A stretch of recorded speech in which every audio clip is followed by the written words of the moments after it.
orang-orang yang meninggal dalam keadaan beramal soleh kepada Allah Subhanahu wa taala.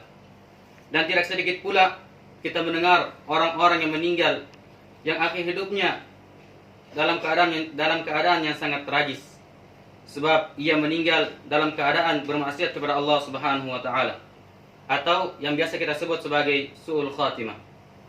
Ada satu kisah di mana kisah tersebut menunjukkan seseorang yang terlalu sibuk dengan dunia sehingga ia melupakan kehidupan akhirat. Ia adalah seorang pedagang yang biasanya berjualan kain. Ketika ia hendak meninggal,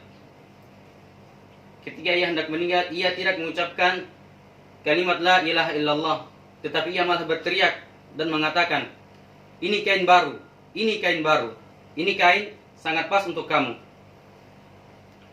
Kemudian ia meninggal setelah mengucapkan kalimat-kalimat semacam itu. Padahal Rasulullah sallallahu alaihi wasallam bersabda, "Man akhiru kalamihi la ilaha illallah dakhala al-jannah." Barang siapa yang akhir ucapannya adalah la ilaha illallah, maka ia akan masuk surga. Dan ada pula kisah di mana seseorang yang kesehariannya hanya bermain catur, ketika ia hendak meninggal dunia, ia ditalkinkan, tetapi apa yang ia ucapkan? Ia malah berteriak dan mengatakan skat, kemudian meninggal dunia. Kenapa hal tersebut bisa terjadi? Apa penyebabnya? Kenapa orang-orang tersebut meninggal dunia dalam keadaan yang demikian? Saudaraku, hal tersebut dikarenakan pada saat sakaratul maut, syaitan mengerahkan seluruh kemampuannya serta seluruh konsentrasinya untuk mengambil kesempatan menyengsarakan manusia. Pada saat tersebut, syaitan yang terkuat datang dan menggoda manusia, sementara manusia tersebut dalam keadaan yang sangat lemah. Siapakah yang selamat? Allah Subhanahu wa taala berfirman, "Wa yuthabbitu Allahu alladhina amanu bil qawli tsabit fil hayatid dunya wal akhirah. Wa yudhillu Allahu adh-dhalimin wa yaf'alu Allahu ma yasha."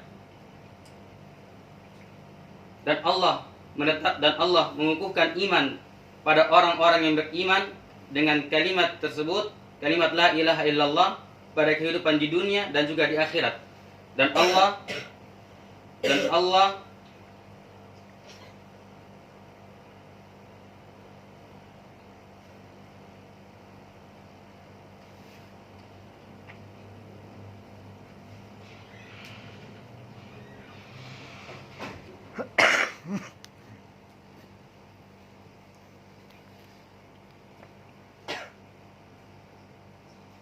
dan melaksanakan apa yang ia kehendaki. Adapun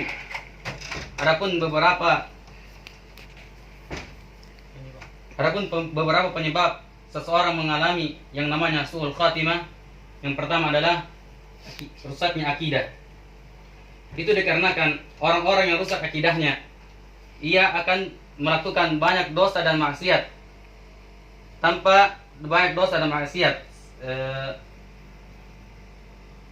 tanpa menyadari bahwa Allah Subhanahu wa taala mengetahui apa yang ia kerjakan. Yang kedua, teman-teman yang buruk selama hidup di dunia. Allah Subhanahu wa taala berfirman, "Ar-rajul 'ala dini khalilihi falyanzur ahadukum man yukhalil." Seseorang itu tergantung pada agama temannya, maka hendaklah kalian memperhatikan siapa yang menjadi sahabat kalian. Yang ketiga, rakus terhadap dunia. Rasulullah sallallahu alaihi wasallam nasi zaman la yubali al-mar'ah bima akhadha al-mal amin halal am min haram. Akan datang pada manusia suatu zaman di mana mereka tidak lagi mempedulikan di mana hartanya ia dapatkan, apakah dari cara yang halal atau dari cara yang haram. Oleh karena itu, saudaraku sekalian, marilah mulai sekarang kita introspeksi diri kita sendiri, kita perbaiki akidah kita perbaiki teman-teman duduk kita, agar kita dapat terhindar dari yang namanya su'ul khatimah. Mungkin ini saya dapat saya sampaikan, kurang dan lebihnya mohon dimaafkan. Assalamualaikum warahmatullahi wabarakatuh. Waalaikumsalam warahmatullahi wabarakatuh.